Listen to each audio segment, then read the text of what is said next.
So we're in Dachau, which is about 18 kilometers outside Munich. This was the prototype of all the concentration camps that the Nazis were to set up in the years following Hitler's rise to power.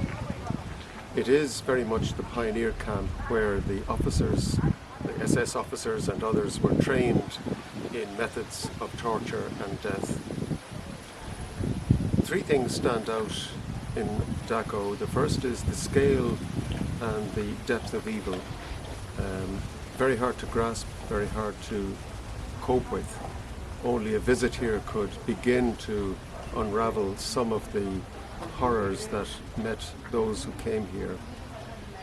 The second point is that the triumph of evil in the 1930s was temporary, and following the defeat of Nazi Germany in 1945, the liberation occurred, and in many ways it leads us to a realization that ultimately victory is to the good, that evil doesn't have the last word. But there is a third point, and something that troubles me, and that is, how could this have happened in the first place?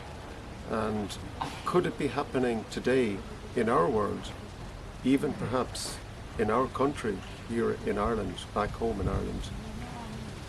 Recently I watched a film called The Zone of Interest, which is about a family that lived on the other side of the wall in Auschwitz, the family of Rudolf Höss.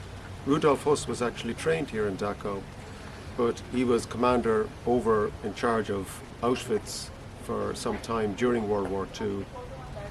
And the film challenges us because it's not just about other people who are evil, it's not just about the Nazis, it's not just about the people who collaborated with them, but it also is about us, how we possibly could also, in our time, in our situation, look the other way when enormous evil is happening, literally on the other side of the wall.